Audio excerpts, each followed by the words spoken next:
Hi guys, how are you? Hey Rachel, your voice is back. I have a voice again. It's a miracle.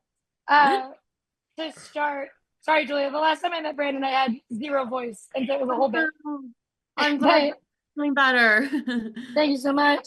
But to start, I really love this season how both Alex and Spencer's stories, while completely separated, do mirror each other in a lot of ways because they both have the moments where they're attacked on the trains. They have these encounters with people that kind of mirror the other person's journey while being so separated.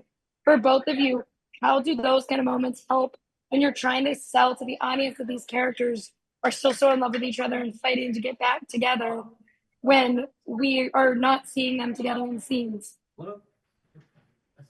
Yeah, that was tricky. I mean, that was definitely something I talked with our director a lot about because I was getting worried that they're apart for so long, and I was like, I don't want to lose the spark inside of each of them that makes them who they makes them Spencer and Alex. And so, you know, I tried as much as I could, whatever Spencer was going through, he was going through. But in my own journey, I tried as much as I could to filter in her bit of spark that she has and her humor and her love for the world. And then just remembering as an actor, the reason that Alex is doing everything she's doing is for Spencer and for their baby. So that was like the underlying through line for me working on this season.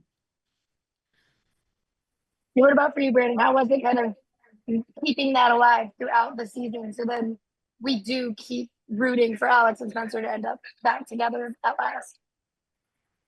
I mean, it's not something that I think I like have to try to do. I mean, it's in him and it's in me and um yeah, I mean, so much of these characters are in us at this point or at that point they were.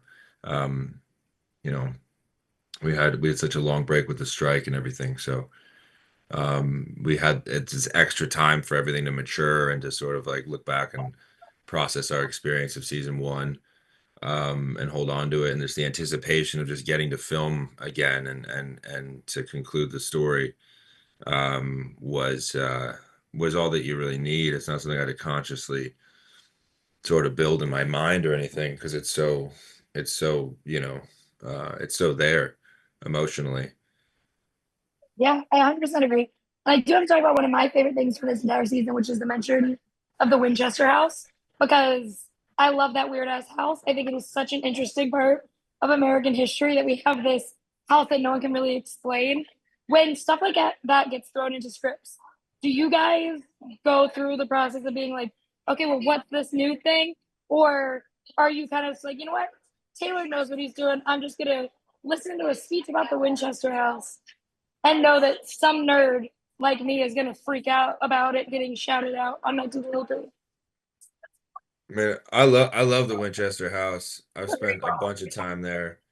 I like spooky stuff and ghosts and all that kind of thing. So yeah, the Winchester house is fascinating. It's such a weird feat of architecture and also madness. It's just like Mm-hmm. a probably like the most like physical, concrete representation of madness manifest in this wild, nonsensical like building, you know? I mean, you really see that woman's brain in that house. And you could feel it when you're in it too. It's Mm-hmm. to this day. I mean, it's been 100 years, and you can still feel it. It's like in the wood, you know. Yeah, I love it. And Julie, I want to ask you, I wrote a piece about it and I stand by it. I want Alex to get left alone because I feel so bad for her this entire season. I just keep being like, stop messing with her. Let her get from to one place safely and securely. When you see that reaction from people, because I know I'm not alone, does it make you happy that you went through this journey with this character and you really kind of she went through the ringer with all of it, but that people are rooting for her and really want her to finally get to Montana and get back to Spencer? Yeah, it is. It's actually very nice. And honestly, it's quite validating because that was a lot to go through. And it took a toll, obviously, on Alex, the ultimate toll. And then it took toll on me as an actor going through that and realizing waking up every day and being like, oh, another scene where she's brutalized. Okay, here we go. And so, yeah, it feels really nice that people are as protective over her as I am. And yeah, of course, like I love that the fans also care about what she's going through and how much she's been through.